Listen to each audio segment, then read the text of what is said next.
the election and the tantrums that were thrown. And then it goes into some stuff that I think is worthy of your attention. I'm not going to read you the chapter. It gets boring when people read books. But I want to now talk about something else. And it's something I wrote on page 198 of Trump's War, which is this. Everyone is a staunch supporter of their own free speech, but not of those who disagree with them. Free speech doesn't mean you have a right to immunity from disagreement. You have a right to say whatever you wish, but so do those who may vilify you for what you've said. Let me spell it out for the libs amongst you. When you say something idiotic and someone replies that's idiotic, that's not suppressing your freedom of speech. It's him exercising his own. I've been on the radio for more than 24 years, and believe me, I've been called a lot worse than idiotic. I've never shied away from responding to my detractors, sometimes in devastating fashion, but I've never tried to silence them, even though my opponents have not granted me the same respect. Trump has also endured false accusations, insults, and slanders of all sorts since announcing his run for the presidency in 2015. They've called him a dictator. They've made up fake news about him. They boycotted his inauguration. But despite all of it, when push came to shove, Trump stood up for free speech and freedom of the press, just as I have so many times in the past. Now, could you imagine where we would be with regard to free speech had she won? Can you imagine what terror we would be living in had that creature and her minions taken control of the reins of government? Can you just imagine that? I hope you can, because we're doing real well indeed. On page 200 of Trump's War, I have a subchapter titled The New Ministry of Truth. I think you can figure that one out. And I write the following, again for your listening enjoyment. Just as the neoconservatives dusted off the already written provisions of what became the Patriot Act after 9/11, the neoconservative ventriloquists, those would be the phonies on the other side, who I detest more than I do the liberals, the neoconservative ventriloquists and their travelers have dusted off a bill creating a de facto Ministry of Truth introduced last summer, well before the fake news narrative was even scripted, and used this latest completely phony crisis to get it through Congress and signed by the president. The new law began by basically codifying the anti-Russia propaganda the Obama administration and his liberal and neoconservative supporters spouted for the past 8 years.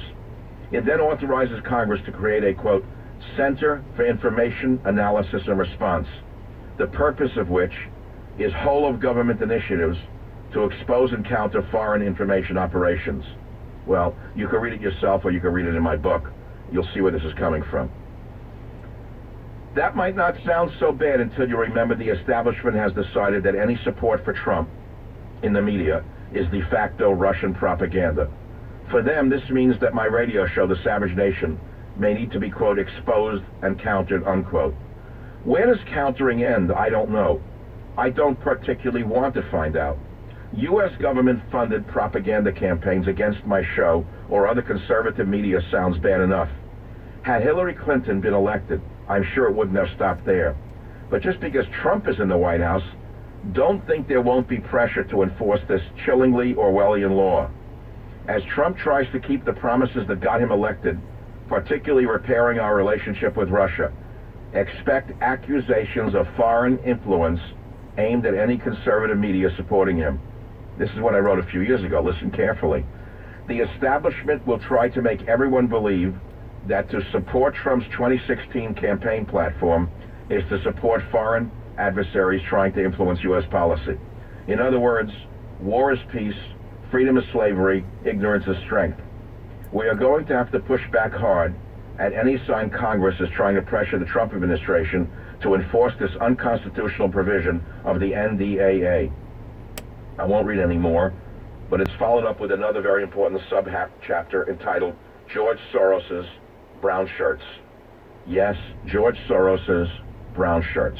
And I am talking about many groups.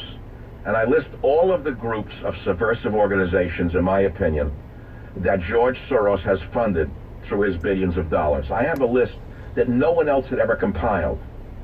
I won't tell you how I got it, but I got it, and I've not been sued. In fact, the legal department of the publisher checked on it before they published it. And I listed every group that the Napoleon of American socialism has funded through his billions of dollars. And they run 3 or 4 pages in length. And these are groups that are now undermining us at every turn. This is the man who gave $33 million to Black Lives Matter. This is the man who funds MoveOn.org. This is the man who really should be calling himself a one-man anti-American foundation.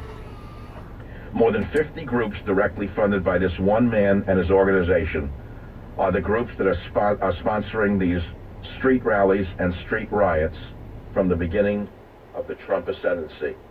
Advancement Project, Air America Radio, All of Us or None, Alliance for Justice, America's Voice, American Bridge 21st Century, American Civil Liberties Union, American Family Voices, American Friends Service Committee.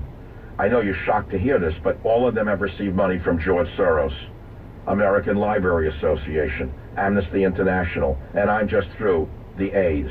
I'll be back in a minute. Join the